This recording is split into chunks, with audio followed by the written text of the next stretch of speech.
Long Beach Chalet.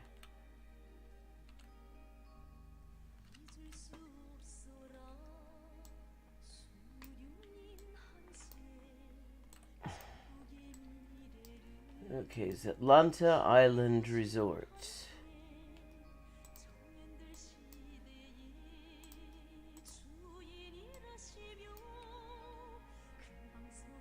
Atlanta Corner Resort. Blue Andaman. Atlanta Casablanca. Spaghetti by Manja.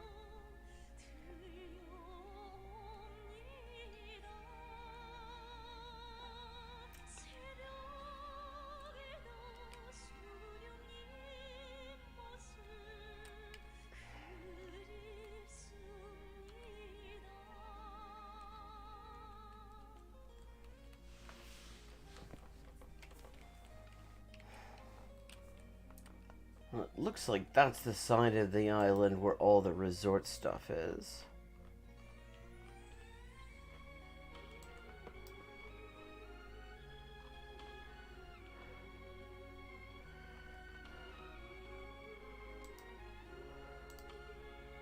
.9 miles, 49.84. A journaling RPG? How's that work? There are entire categories of games that I'm only just finding out about.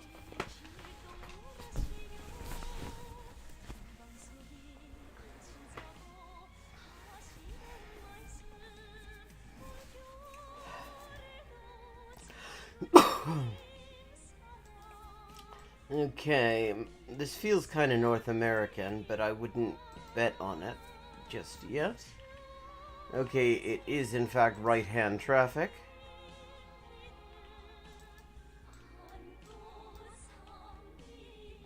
Reduced speed ahead. Yeah, right-hand traffic. Pretty safe at this point saying we are in North America.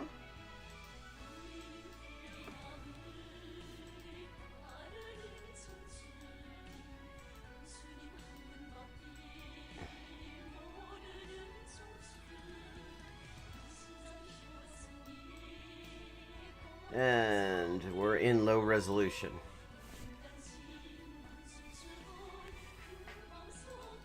Neat.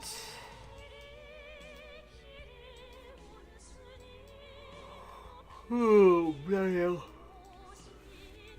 Can we get back to good resolution, please? I have almost a perfect score this time. Probably the best score I've ever had in Thailand, certainly.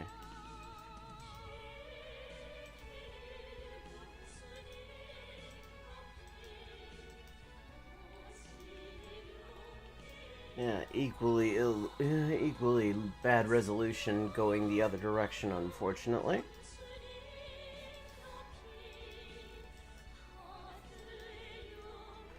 Oh, this is an improvement. Okay, we're back in a high resolution area.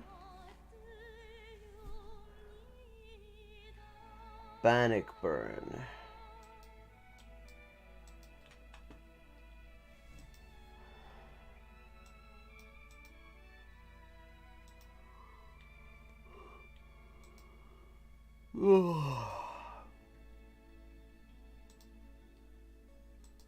Ah, shit. Now, oh, well, here we are. Robinson Road.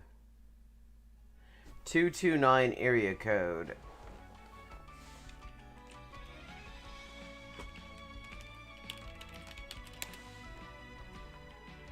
Southwestern Georgia.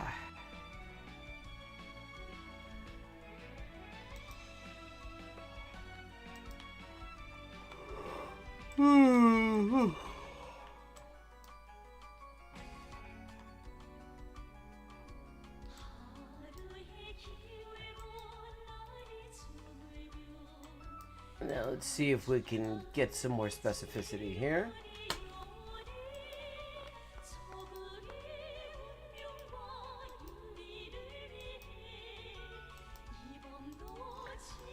This is annoyingly low res.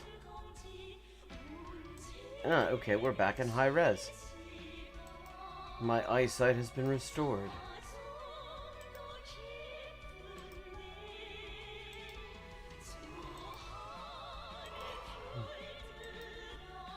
It's like before and after laser eye surgery, this fucking series of images. Green Oaks.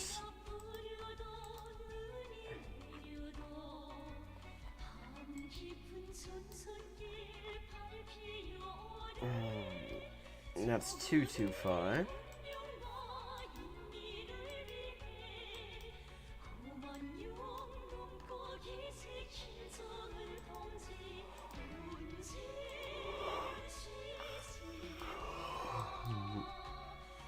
Norman Hall Road.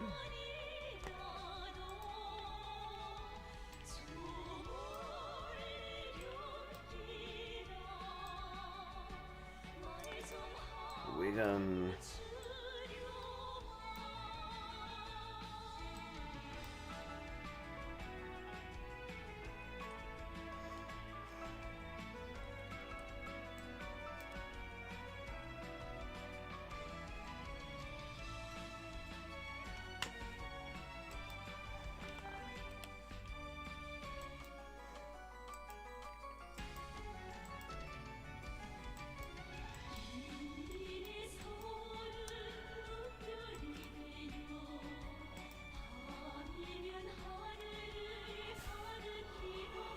Oh.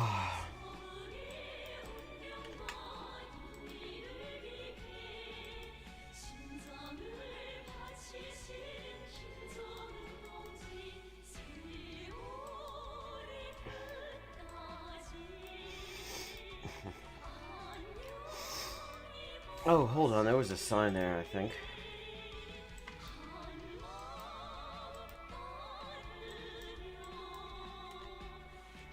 Pine Grove Campus.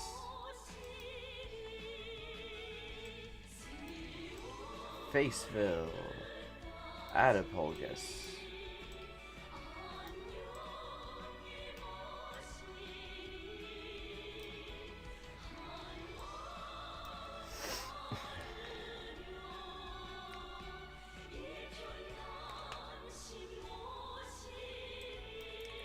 Trouble is, Pine Grove is a extremely common sort of name. There's probably a million of them. Adipolgus Climax Road.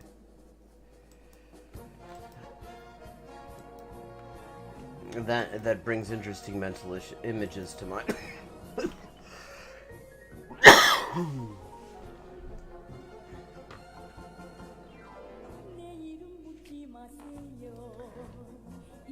Back in just a sec.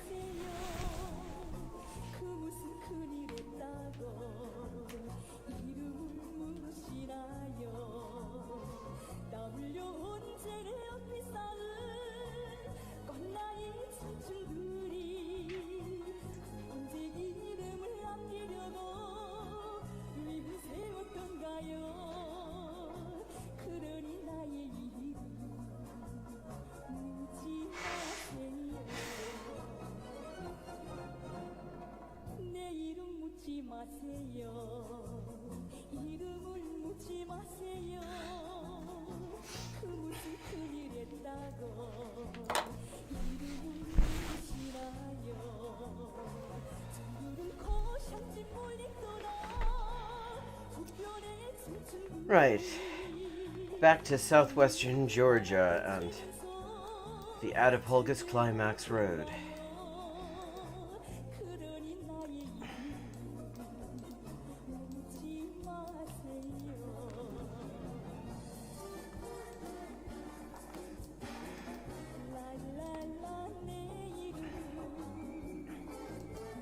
Okay, there's a school coming up, that'll help. Has this school got a fucking name?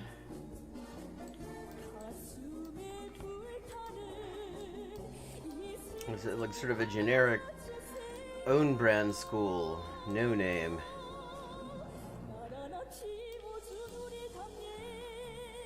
Is this like the back way? There's no sign or anything on this place. Ah, here we go. HCA.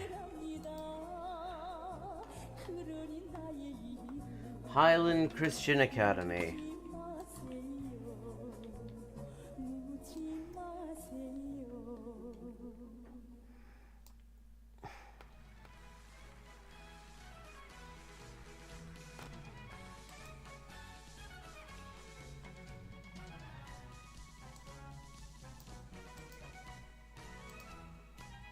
"74 miles off, 46:15. Pity I was doing so well until then."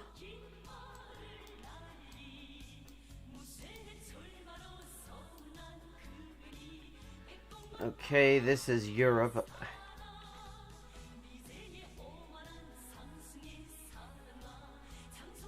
Okay, we're someplace Russian speaking.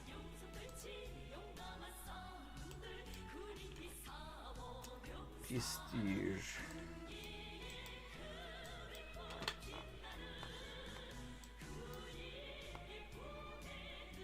Осьминожка.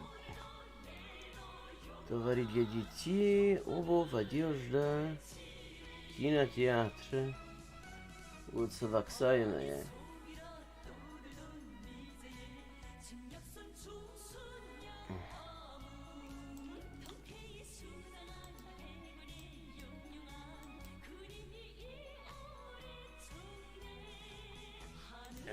Okay, what the hell? A huge ad, a huge propaganda poster urging people to watch out for terrorism. But it tells us we are in. Oh well, we have the number for the FSB here, just in case anyone needed it. Okay, so we're in Novosibirskaya Oblast. Okay, that helps. Новосибирск. Нижний Новгород. Челябинск, Омск. Нижневартовск. Новосибирск.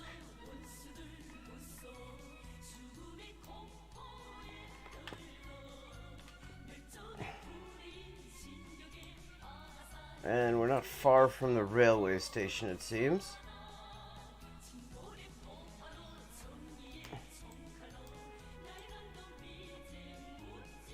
Сибирская, площадь Ленина, Тихановская.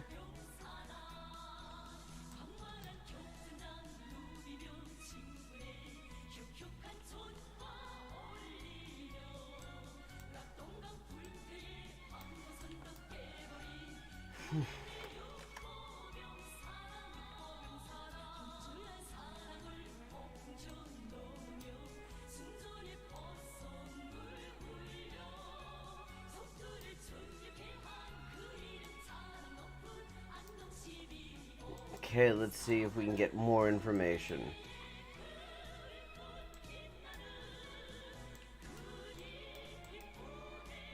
We can be sure it's the Novosibirsk Oblast. That is considerably bigger than just Novosibirsk.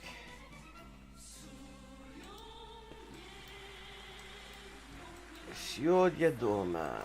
Home goods. There's a sale. Van of the Fascist Liberal Democratic Party of Russia.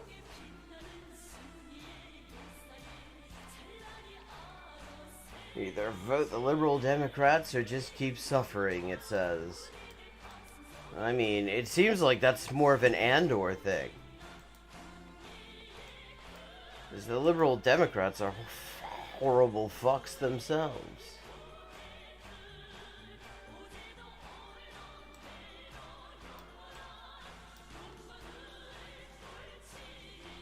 Low price pharmacy.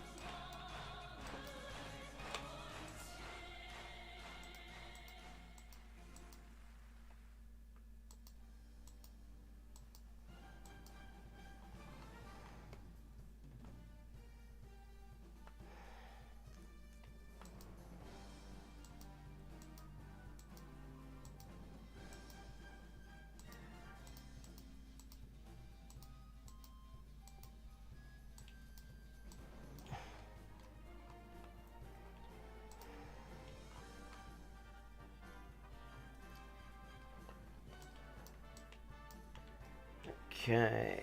Well, what else is in the Novosibirsk Oblast? A lot. Barnaul, Rubtsovsk, Karasuk, Kemerovo, Biersk.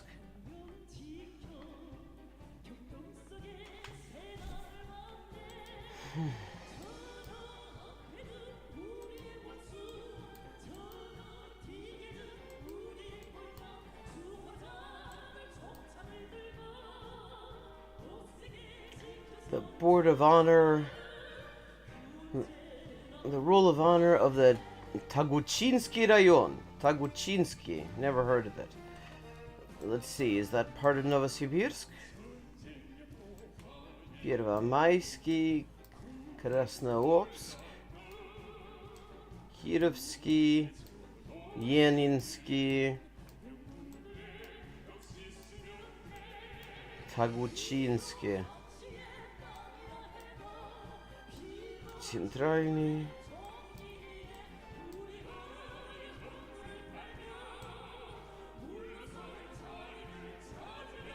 Новосибирск. Красный Яр.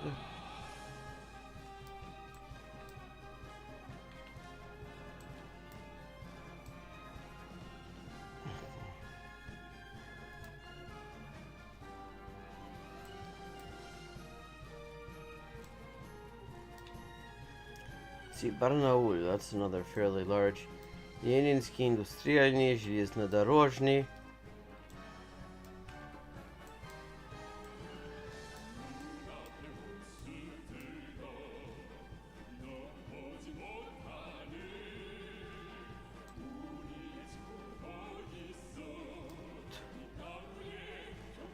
Tomsk is already in a different oblast.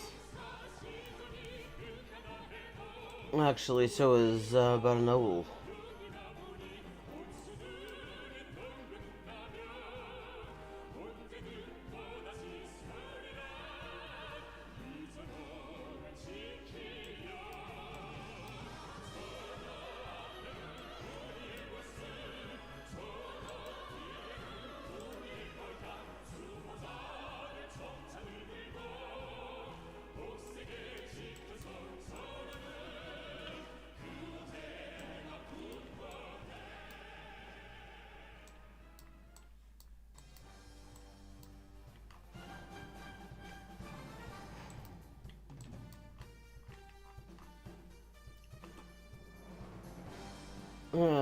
Okay. Taguchinsky Rayon, Heroes of Socialist Labor.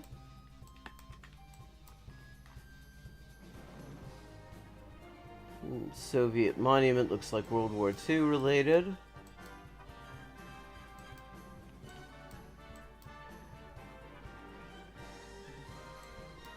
Still none the wiser on where Taguchinsky Rayon is.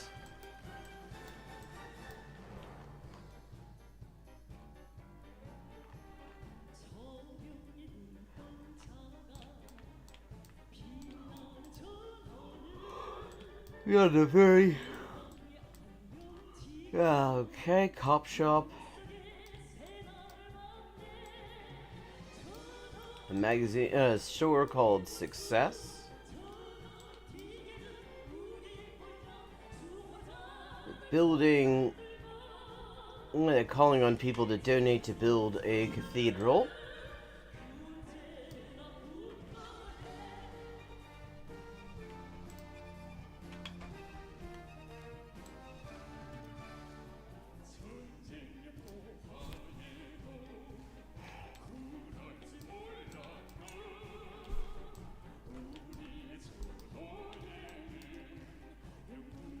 Let me see, here we go.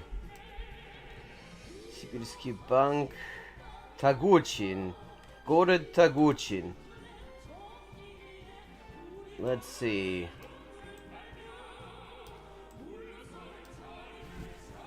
So, Taguchin. Нашли. Магнит, светофор.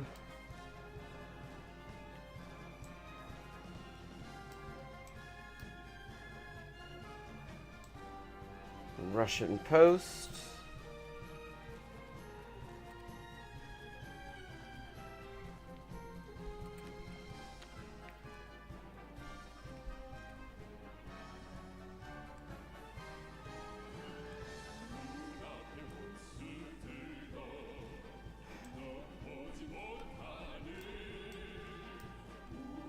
Ulica Sverdlova, Gazprom-Neft.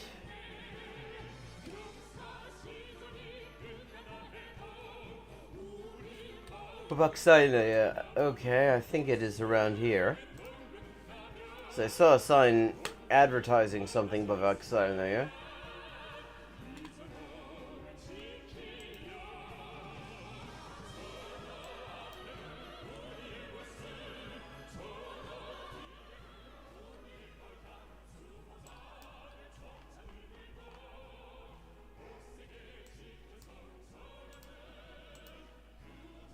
.1 miles, 49.94. Not bad, 24,593.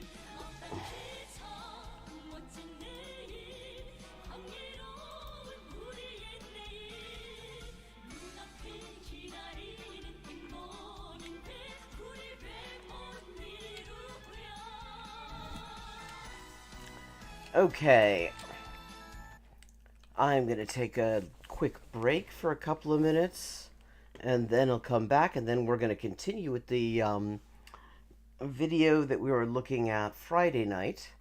So I'll be back in just a couple of minutes.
Okay, and we're back.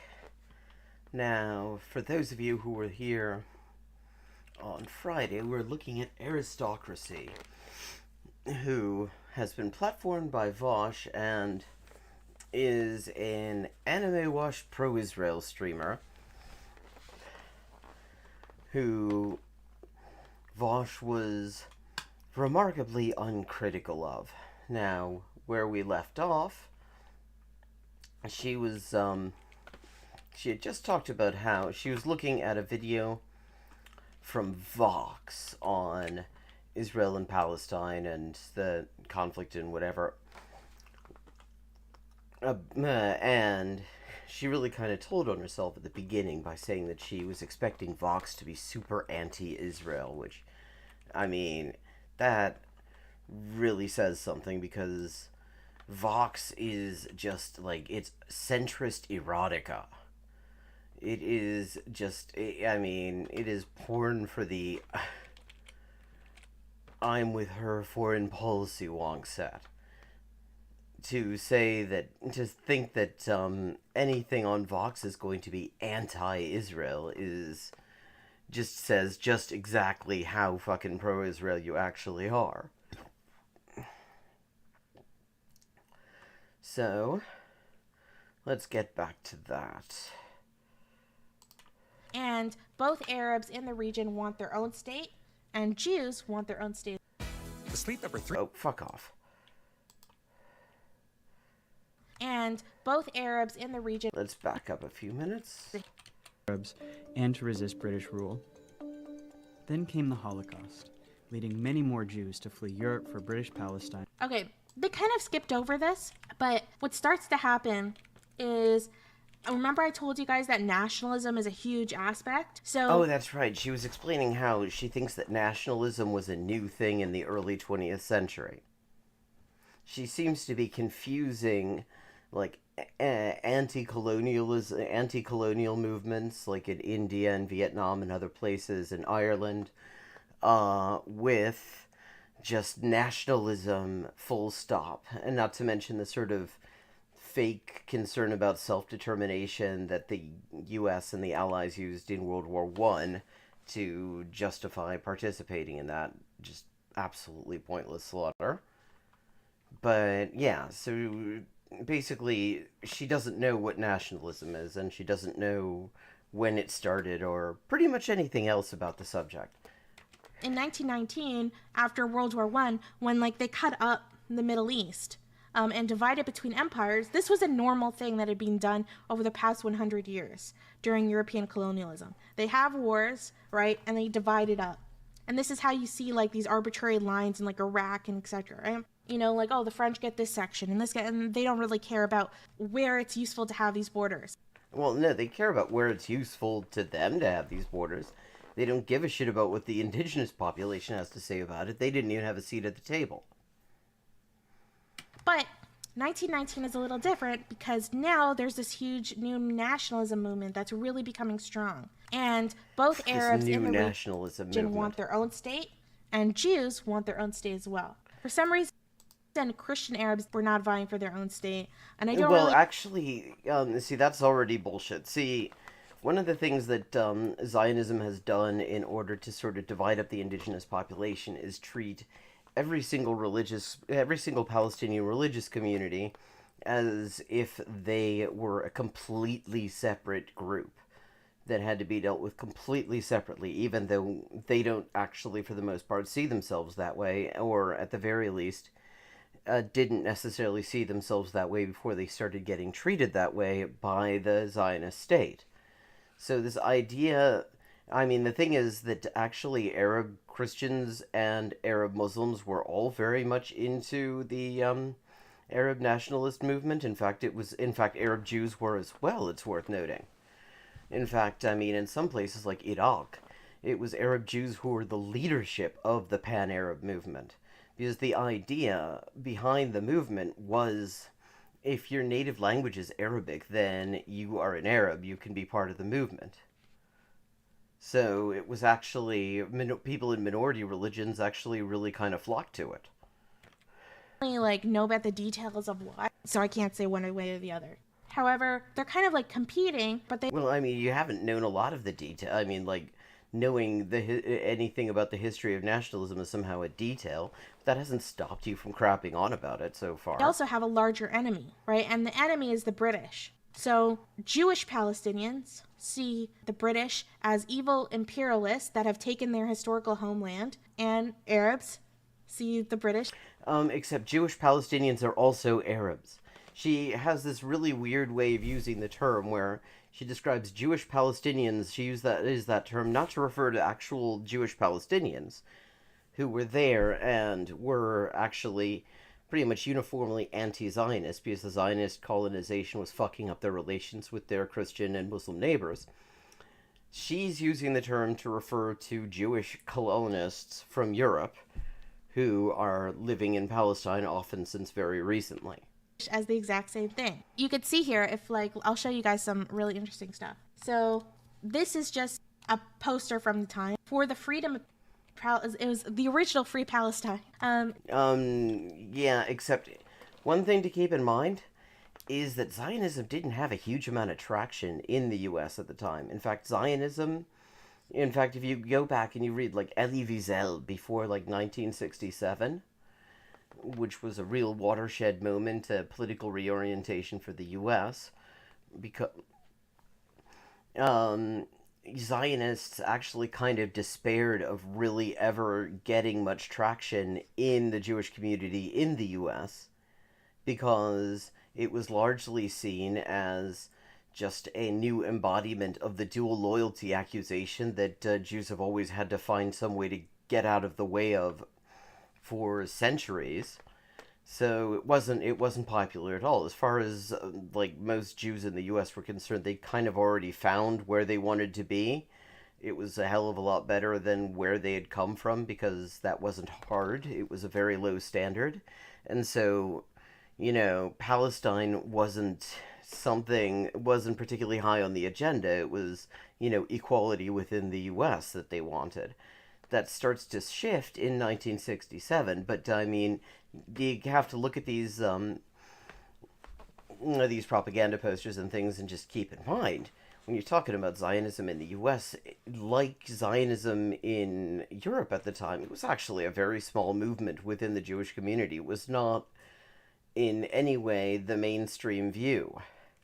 Jews of America organized, register as a member of the Zionist Organization of Canada. So you can see how they call it Free Palestine because it's all about, and you see there's a guy on here on a horse with a Jewish star on his head, and it's all about like kind of this grassroots movement to. It wasn't really much of a grassroots movement, and what actually this is the propaganda of what was called the New Jew. It was a Zionist thing. The idea was that Jews outside of Palestine were all just, somehow degenerate.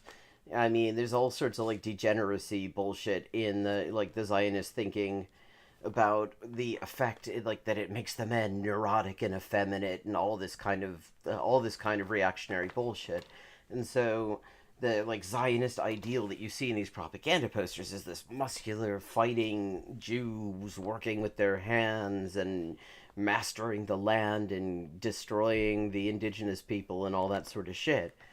I mean, that's what you see there. It isn't so much, this wasn't grassroots at the time. I mean, they tried to be, but it just wasn't that popular, except, to basically kick out these evil imperialist British. Like, the British were the real big enemy at the time from a Jewish Palestinian perspective. Okay, and again, she's going to keep on referring to Jewish Palestinians as if the Palestinian Jews didn't exist. Which is already, this is the whole way she's doing this. This is just really just hardcore fucking hasbara, hardcore Zionist apologetics, and complete bullshit.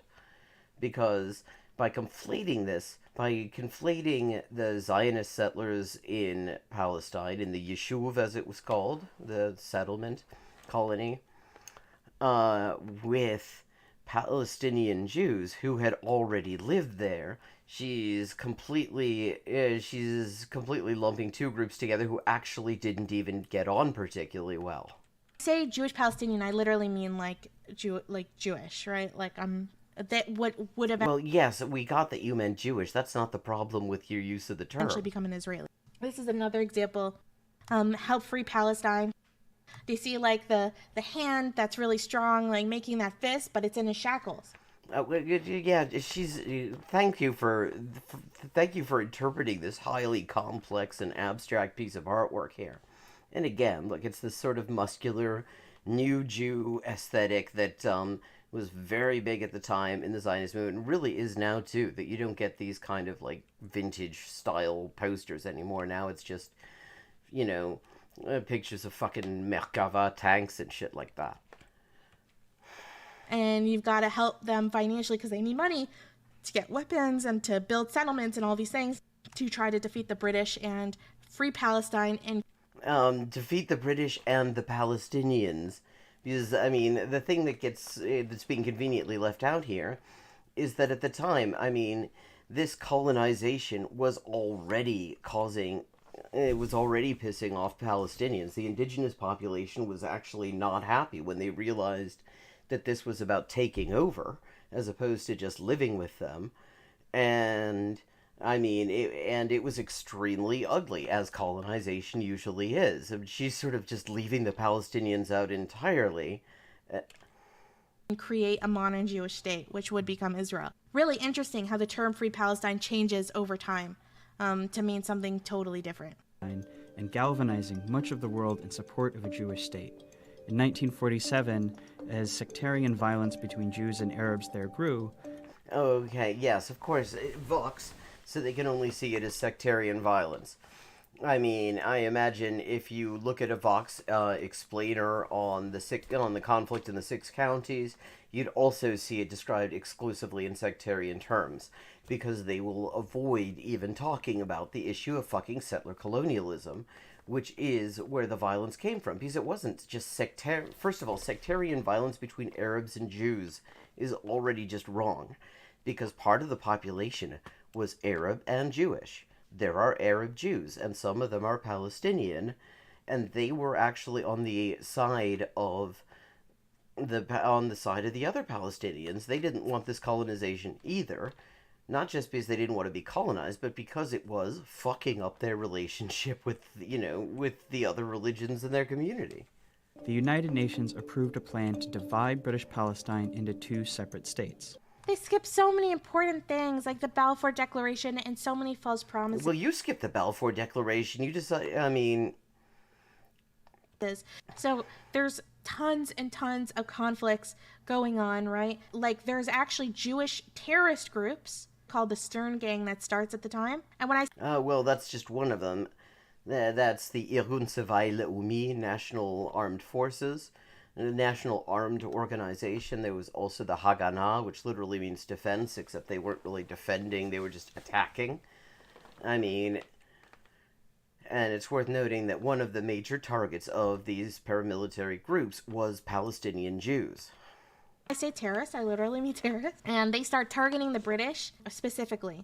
So they infamously blow up the King David Hotel, and they're trying to do much more, like they disagree with the Haganah, which is the more kind of mainstream organization that's trying to negotiate much more with the British too. But the Haganah is also a paramilitary group that was also carrying out attacks on the Palestinians and on the British. Create a Jewish state. They disagree with their technique. They want to be much more harsh. They're more fundamentalist to kind of kick out what they see as their oppressors, the British.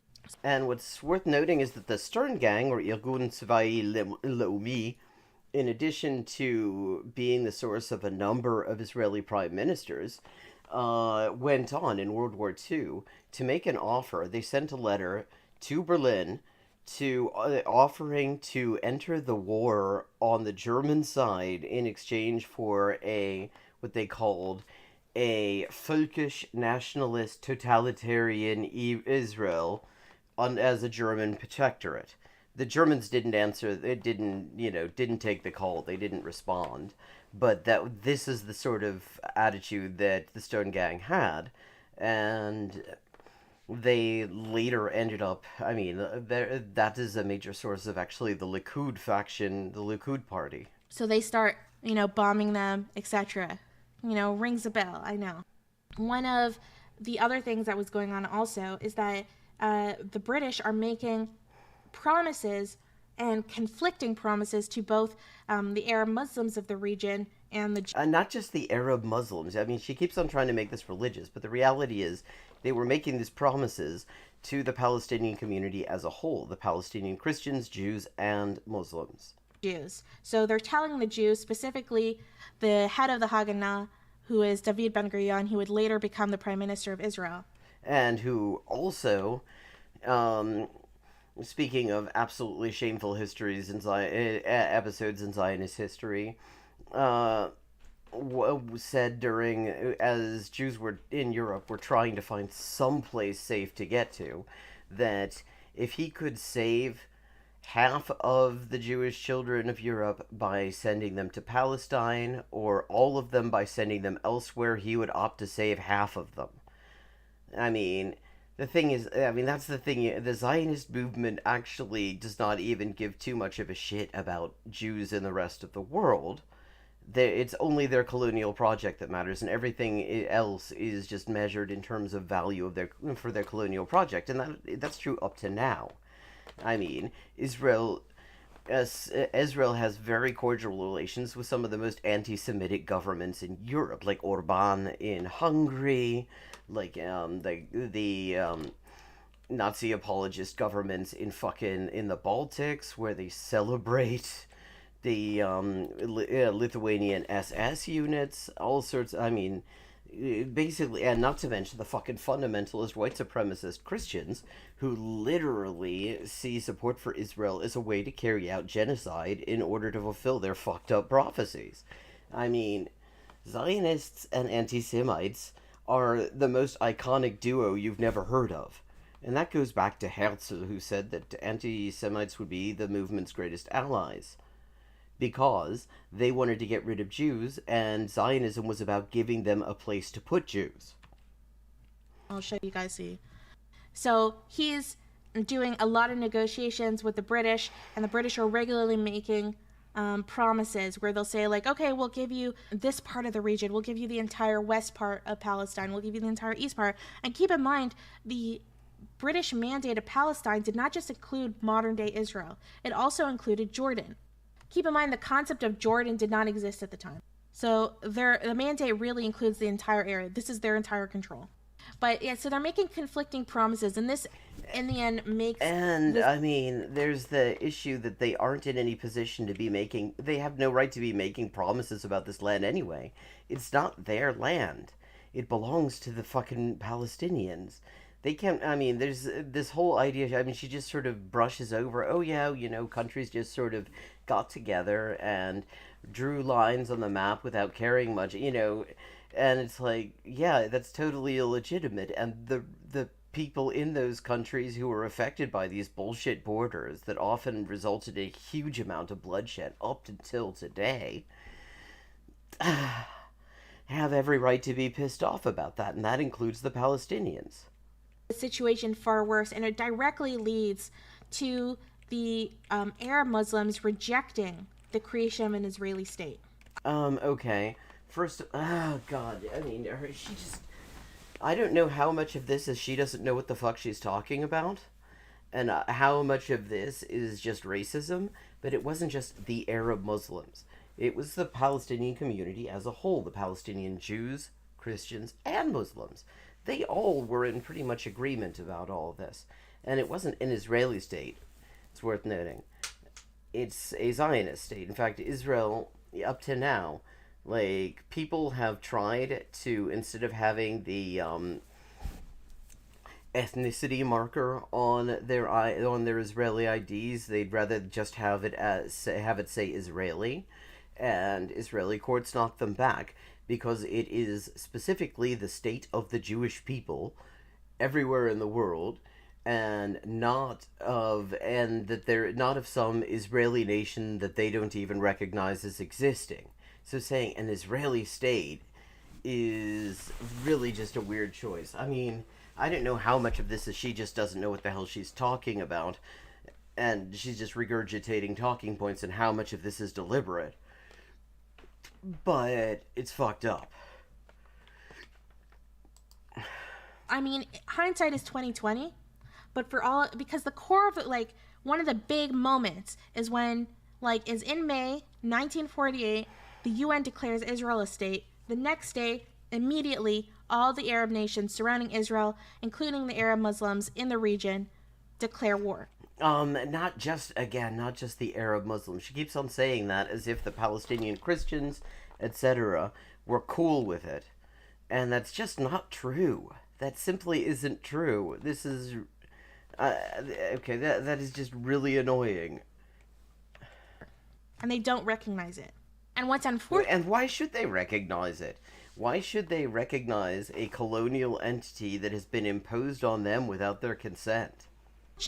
Is if you look at those 1948 borders, they're actually very good for Palestinians. Well, no, they fucking aren't, because Palestinians owned were entitled to all of that. All of that is Palestine. All of that belongs to them, and without their consent, without asking them, they lost like more than half of it. They just had it taken away for European settlers who had been kicking them out of their homes and harassing them, and actually having concerted movements to basically make it impossible for them to operate within the economy, so that they would have to leave. So yeah, I mean, okay, now the next question is, since we've gotten up to 1948, is she going to mention the Nakba? What is she going to say about that? Like, far better than they would ever get now. Bullshit. I mean, it's still far worse than what they already had. It's far worse than what they're entitled to. So they should have accepted this deal, right? But No, they shouldn't have fucking accepted the deal. They had every right to turn it down. It was bullshit. And it wasn't a deal. A deal implies that there's a negotiation between two equal parties who decide jointly to do something. The Palestinians had no say in any of this. It was just European imperialist powers and European settlers get together, because at the time the UN was basically, pretty much, this is pre-decolonization. So the UN was really just completely just a mouthpiece for the US. They did whatever the US said at the time. And the Soviet Union didn't particularly care one way or another, so they kind of went along with a lot of this stuff. They didn't feel strongly enough about it to do all that much. So you had a bunch of, it was just the US, Europe, and European colonies, and they could control the General Assembly. And the result is you had these deals that were basically just imperialist powers working this stuff out among themselves and imposing it on indigenous populations who had no say on it. But hindsight's 2020. Like, they actually got the most fertile regions, they got, like, the oldest regions, probably the higher quality regions, but they didn't accept it, and the reason why they didn't accept it, and this is the reason why they didn't accept it is that it was illegitimate. They are entitled to all of it. It's all their home. They didn't have any, why would anyone accept being ethnically cleansed out of any of their own? Narrative that's often being sold, a Zionist narrative, that I'll say. The Zionist narrative is that they didn't accept it because they hate Jews, and they didn't want Jews to live in the region at all. And they just wanted Palestine from the river to the sea. But in reality, they didn't accept it because they had been made false promises. No, they didn't accept it because it's ethnic cleansing. People generally don't like it when they're being ethnically cleansed, even if it's being sold as somehow a good deal. Right? False commitments. There were treaties that were signed, and this is very similar to how Indigenous Canadians were treated by the British. They were given lots of false treaties, and they were told that they were actually going to own much more land. So they were... Well, yes, that's how imperialism works. You use the treaties to placate indigenous people until you're in a position to ethnically cleanse them or just outright fucking exterminate them. And, and they're just a means to commit genocide. reject it. Not as much Oh, somebody in her chat says you fail to mention the Nakba. Okay, yeah, I am very interested to see what she has to say on the subject. against Jews, but against the British, if that makes sense. Oh, well, not just against the British, yes, but against the other colonial power that was the colonial entity that was being built up on their land as well. It was, and again, it wasn't against Jews. That much she's right about, because the Palestinian Jews got on quite well with their neighbors. Palestinian Jews didn't actually like this much either. But I mean, she has to come up with this way where she's gonna just avoid mentioning settler colonialism altogether, it seems.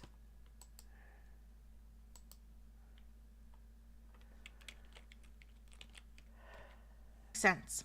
So yeah, blame the British. Jews are also being given conflicting promises, but they eventually get at least somewhat of what they wanted.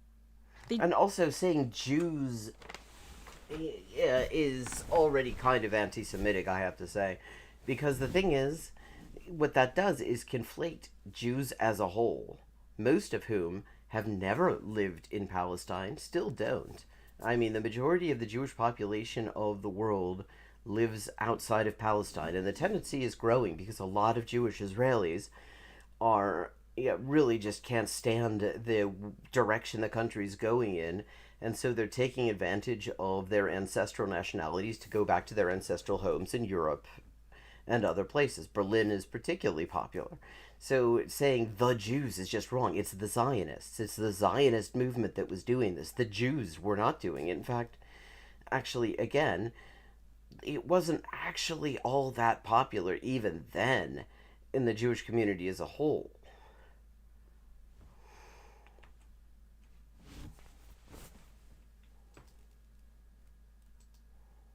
They don't get Jerusalem, but they still get, some areas to call themselves a state. One for Jews, Israel, and one for Arabs, Palestine. City of... And now this is literally, it's worth noting. I mean, people often treat the two-state solution, which, I mean, is complete fiction at this point, as if it were an alternative to apartheid. Like Jimmy Carter has this book, Peace Not Apartheid, where he's advocating a two-state solution. But the thing, everybody, forgets, and I think in some cases it's quite willful, that the end game of apartheid in South Africa was a two-state solution type thing. They wanted the Bantustans, like Bophuthatswana, which looks a lot... If you look at Bophuthatswana on a map,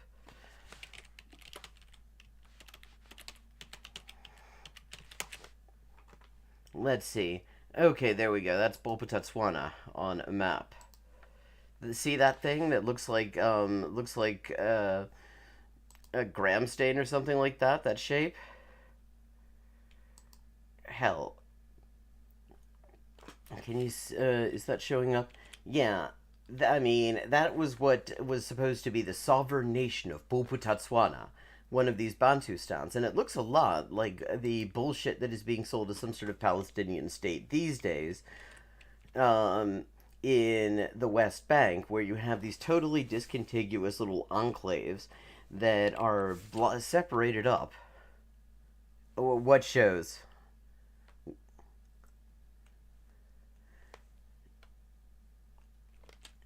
And the idea was South Africa absolutely wanted other countries to recognize these as sovereign states so that they could then wash their hands of it, and rather than having to be asked why black people weren't being allowed to vote in South Africa. So, and they had a number of these, all divided up based on ethnicity or something like that, all designed to ensure that the white settlers got all the best land, and there was no viable entity that could exist at all independently for the indigenous population. I mean, not even a territorially contiguous one. So, I mean, when you talk about a two-state solution, you're literally talking about the endgame of apartheid. Fun fact, while no country in the world ever officially recognized Bophuthatswana or any of the other Bantustans as actual states, one country came closer than all the others and accepted an official, high commissioner from Botswana. That's Israel. What shows, Andromeda? Jerusalem, where Jews, Muslims, and Christians all have holy sites, was to become a special international zone.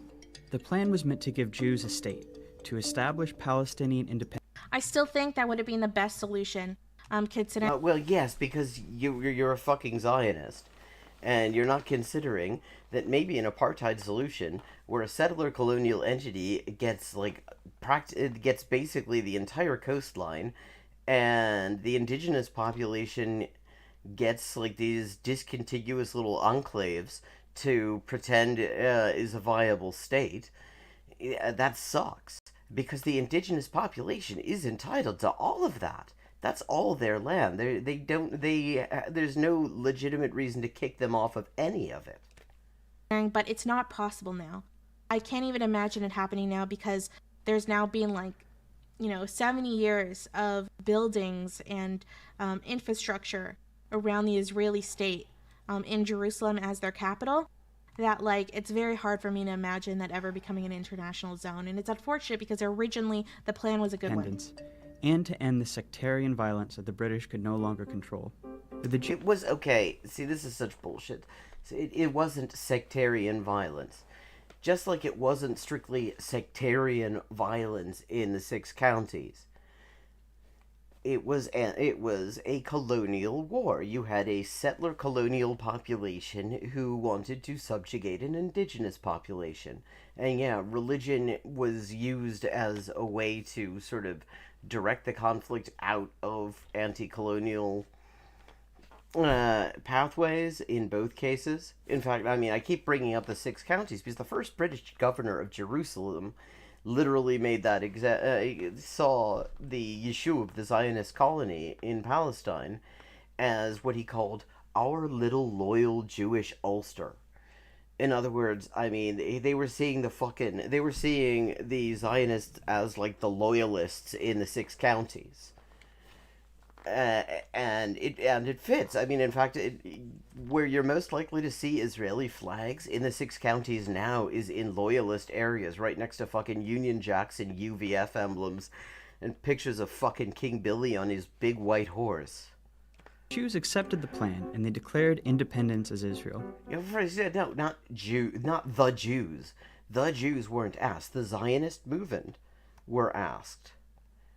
Most Jews had no say in it. Most Jews did not live there. Most Jews still don't live there. Don't say the Jews. That is anti-Semitic. But Arabs throughout the region saw the UN. So the blue area is what's considered Jewish Palestine. The green area is what's considered Arab Palestine. Arab Palestine. Considered by who, though? Because the Palestinians, the Palestinian homeland, the land that they had lived on for centuries before being colonized by the Zionists, or Britain, or the Ottoman Empire for that matter, is made up of the blue and green areas. Palestine doesn't get created because they reject the deal. Jewish Palestine does get created and gets renamed into Israel. UN plan as just more European colonialism trying to steal their land. Well, because that's literally what it was. It was European colonialism trying to steal their land, trying and fucking succeeding. Many of the Arab states, who had just recently won independence themselves. That's actually true. I forgot to mention. There's also the other element of them seeing a lot of Jews, right? And this is incorrect, but seeing a lot of Jews as European imperialists just of a different type. Now, but they were European imperialists, though, and not even really of a different type. It isn't exactly the first time people had a religious narrative that they didn't even entirely believe in for why they were allowed to steal somebody else's land. That's actually kind of common. The Pilgrims did it. Now, this is a misconception, and it's something that a lot of Twitter and stuff still believe, which I think is crazy because it erases tons of history of Jewish history, but, Twitter doesn't know a lot about Jewish history. Well, you don't seem to know a whole lot about Jewish history either. Giving you the benefit of the doubt. Aristocracy is so full of shit that that giving her the benefit of the doubt is to say that she is ignorant as fuck. Because if I assume that she has even a tolerable baseline knowledge of this stuff, then she's just full of shit. Then she's just dishonest. I mean, like the literally, there's no either way. You give her a charitable assumption she doesn't know what the hell she's talking about, and the fact that she thought nationalism just started up in 1919 kind of suggests that she didn't know what the fuck she was talking about. Um, or she's just lying. And either way, she's not somebody who you should listen to on any of this stuff. She just, I mean, whether she doesn't know what the fuck she's talking about, or she hopes you don't know what she's talking about, she's still full of shit.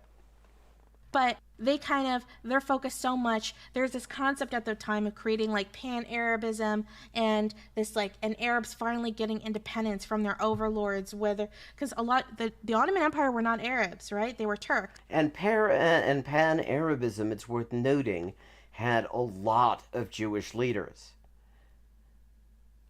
Because pan-Arabism was all based on the idea that if you were a native speaker of Arabic, then you were an Arab and you were part of this movement. You could be part of this pan-Arab, movement in the various Arab countries. And like, yeah, for example, I mean, in Iraq, for example, the leadership of the pan-Arab movement was Jewish.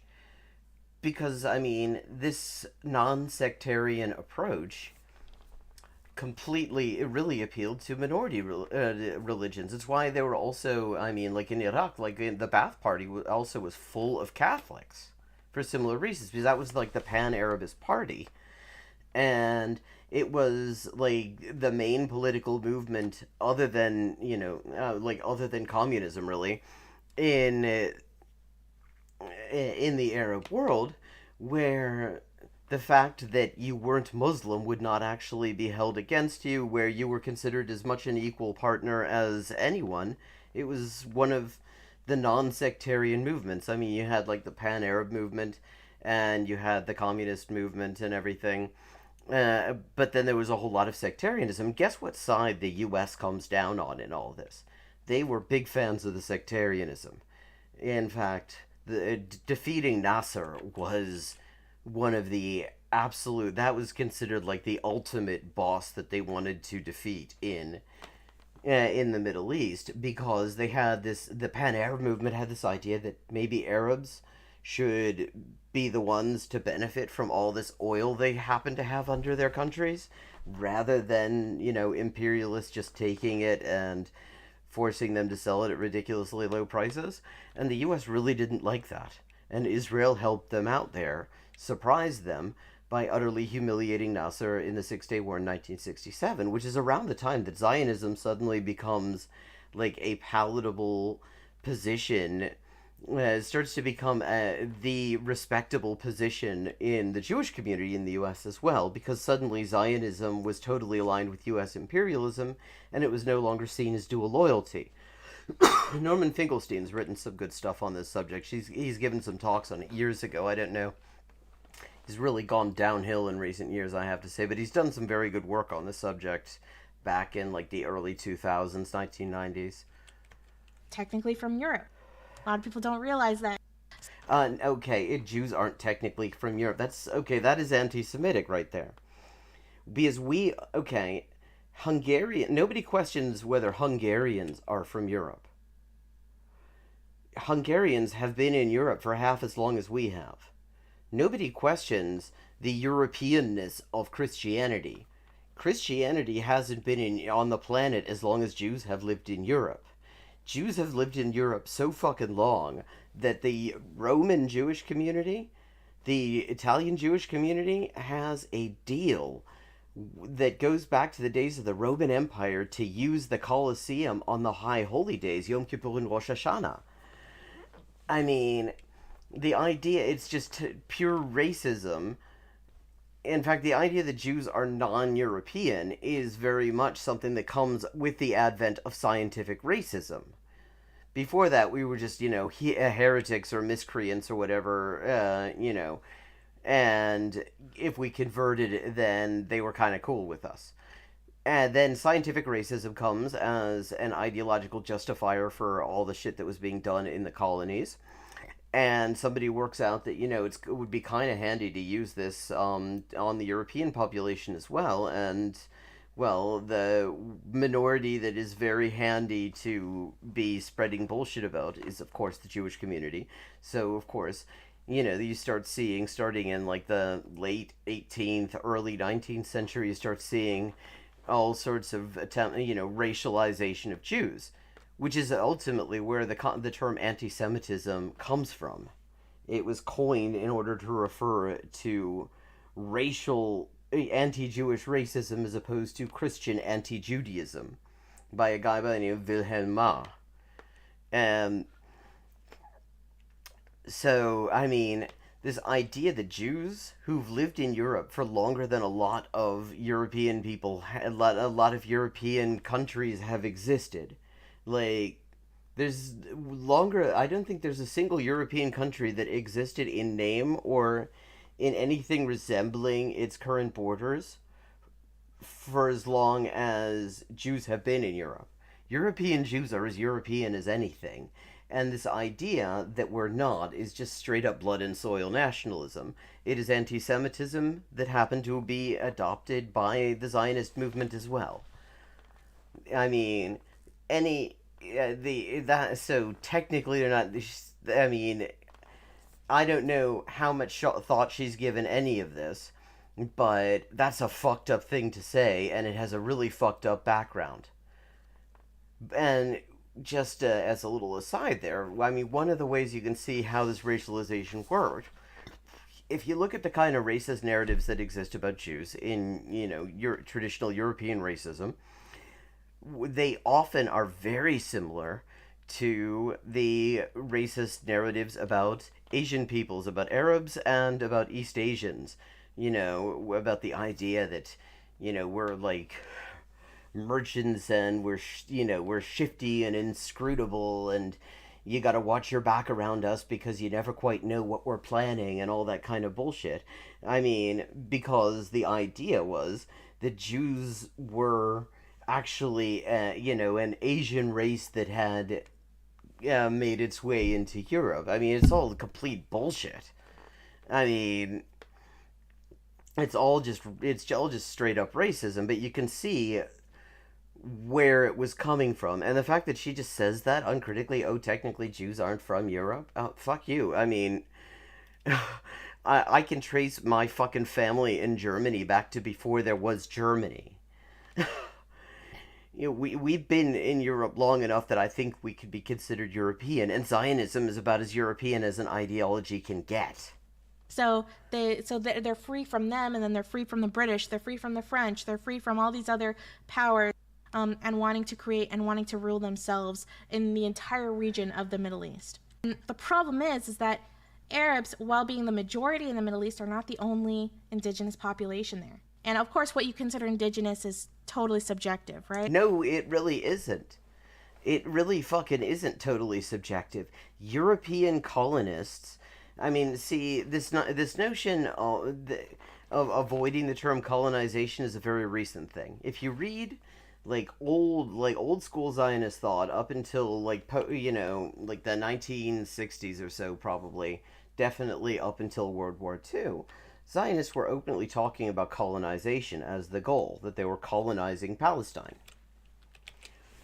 And then decolonization happens, and suddenly colonizing becomes a pretty, a negatively loaded word.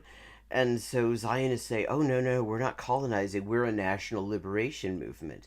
Except, for being opposed to Jewish liberation, which would have meant fighting for, at the very least, Jewish equality and cultural rights and everything in the homelands in which Jews lived, which is, we have lots of fucking homelands. We don't just have one. We're from all sorts of places, and we have all sorts of fucking cultures. Zionism has a concept called Shlilat Hagalut, negation of the diaspora, and the idea is that we should be ashamed of all these cultures we've developed and reject them for exclusively Zionist culture. And I have to say, having seen Zionist culture, I mean, yuck. No, we were doing fine without that bullshit. Because originally Arabs came from Saudi Arabia. Obviously, that's where the name comes from. There's a lot of debate going on there, but I really think like once a group lives there for a few hundred years, I think it's fair to call them someone indigenous. Themselves. Oh, okay. Then, so Jews lived in Europe for about nearly for let's see, it's been damn near two. It was down near like 1,900 years. Jews had lived in Europe, more or less, when Herzl first came up with the idea of adopting the ideology of Zionism as a Jewish settler colonial nationalist ideology. So, if if you're indigenous, if you lived there a few hundred years, then we're indigenous as fuck to in Europe. Like, I mean, to the extent that it would be extremely surprising if you ask someone of like German Jewish or Polish Jewish or Russian Jewish or British Jewish descent, could they trace their um and could they trace their ancestry back far enough that they got to like somebody who had actually migrated into Europe? I don't think there's anyone who could. It's actually quite hard to trace Jewish genealogy back even 400 years, because you run out of records. They've been destroyed in all sorts of ways, and Jews stop having surnames around that time because we were sort of late to adopt that convention, and it becomes extremely difficult. So, I mean, which way does she want it? We're technically not European despite living there for 2,000 years and counting, or you're already indigenous if you live in a place for a couple of hundred years. Declared war on Israel in an effort to establish a unified Arab Palestine where all of British Palestine had been. Actually, now I think about it, I think I changed my mind on that. The new state of Israel won the... Oh, she's changing her mind because maybe she just realized she totally contradicted herself, because we can't be not from Europe when we've lived there 2,000 years if she's also going to say you're kind of indigenous if you lived there a couple of hundred years. war. But in the process, they pushed well past their 1967 borders under the are UN unlawful today plan, because of the settlements. taking the western half of Yeah. Jerusalem and much of the land that was to have been part of Palestine. They also expelled huge numbers of Palestinians from their homes, creating a massive refugee population whose descendants today number about 7 million. At the I mean, a huge number. I mean, that's correct, but you could give an accurate number, which was actually about 750,000. Is sort of the academic historical consensus that it was 750,000. Is she gonna? Okay, so Vox acknowledged the Nakba. So, some of this is true, some of this is not. Let me just repeat this just so I in the make western the- half of make sure I don't Jerusalem misunderstand and that. much of the land that was to have been part of Palestine. They also expelled huge numbers of Palestinians from their homes, creating a massive refugee population whose descendants today number about 7 million. Okay, so this was the original allocation of land. Remember, the Arabs rejected it. Okay, and they started. Well, yes, because it was ethnic cleansing. They were being told that they had to be ethnic cleansed out of their fucking homes without having had any say in the matter. Start a war. The war starts. Israel wins the war. They should not have won the war. Okay, in fact, most people would have bet against that. There's a lot of reasons why they ended up winning it. The primary reason is because of the arms help from Czechoslovakia and the Soviet Union. Because the Soviet Union at the time was hoping for Israel to become communist because they were very lefty. So Israel ends up winning. It's a fascinating. I love 1948. I mean, Oh, yeah, I know. It's such a wonderful year. All the wonderful ethnic cleansing and the lovely massacres and razing the people's villages and planting forests on them, to the extent that if you see a forest in Israel, chances are there are the ruins of a Palestinian village under it, because that's what they did in order to make sure people couldn't get back into their homes. Yeah, oh God, what's not to love about 1948? Fucking hell. I shouldn't say it because in a way there were so many awful things that happened in the year. Yeah, you shouldn't say it because it was fucking horrible. Are you going to acknowledge the Nakba, or are you about to deny it? But I find it a fascinating war. First of all, it's a long war for such a small region. And on top of that, I know, surprise win for the USSR.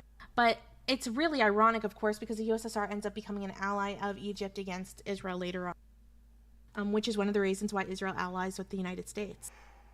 You know, fun fact, right? That's not actually the order in which those things happened. Israel was already largely aligned with the U.S., but the U.S. had not yet committed to, just completely bankrolling and propping up the regime, and certainly not to giving it a qualitative military edge, which is the technical term that you see in foreign policy documents to describe the massive arms transfers from the U.S. to Israel. The thing is, the U.S. figured that Israel wasn't going to be any more than a regional irritant. So it was going to upset the arrangement they were trying to set up in the rest of the region.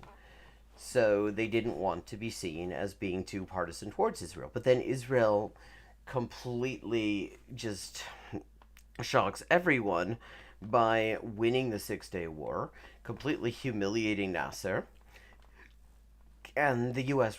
immediately reconsiders. And shortly afterwards, you have the special relationship, and suddenly, as far as the U.S. is concerned, Israel can practically can do no wrong, and that's where you get these massive arms transfers.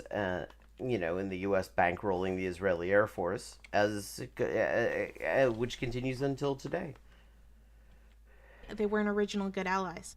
So Israel ends up winning that war, and that war was, there were so many awful things that happened in that war, and there is still a result of that war is that there's tons of refugees. So there are lots of... It's not, okay, you're talking about that like it was unintentional, like it was just sort of a consequence of the war. There was something called Plan Dalet, and that was a plan that the Zionist movement, that the Israeli government had developed specifically to expel hundreds of thousands of Palestinians from the territory, because they wanted to create the issue for Zionism in Palestine has always been that they want to be democratic, but they also want to be a Jewish state, by which they mean that Jews have more rights than any other ethnic group in the state. But the thing is, the only way that works is if Jews are the majority, and the trouble is that Jews were not the majority. And so the way that they resolved this was just by kicking huge numbers of Palestinians out of the borders of what they recognize as the state of Israel, so that they could say, yeah, that actually there was a settler majority. I mean, it's just like the same sort of gerrymandering bullshit that was also at the heart of why only 6 counties out of the 9 counties of Ulster are included within Northern Ireland. It was all about making sure that there was a settler majority. Jewish refugees, but because Israel wins the war, the Jewish refugees just move to other regions within Israel. Especially, Israel wins so much territory. You can see how much territory they win. They win territory near Gaza over here. They win territory in the northeast. They win territory really close to Jerusalem, but not directly, right? And guess who else wins territory? And this is where Vox is being somewhat dishonest. Because Israel was not the only winner of the 1948 war. Because there was another country that was created originally by the British. Look what's going on here. Oh God, is she gonna do the really fucked up racist shit where they say, oh well, you don't need a Palestinian state because there's Jordan? Okay, well, I actually have to wrap up for tonight. So we're not going to see it, but we're not going to see if she outright denies the Nakba, which surprisingly Vox kind of almost acknowledged. But there we are. People are going to be trying to sleep, so I have to wrap it up. Thank you for joining me. Have a very good night. I'm glad to see you, and I will be back in a couple of days for the learning languages through Geoguessr stream on hyperpolyglotting. And maybe I'll throw in another one of these streams during the week. I'll see if I can get in more of those than just Friday and Saturday. That might be fun. And we can finish this wonderful cowpat of a video then. Have a good night.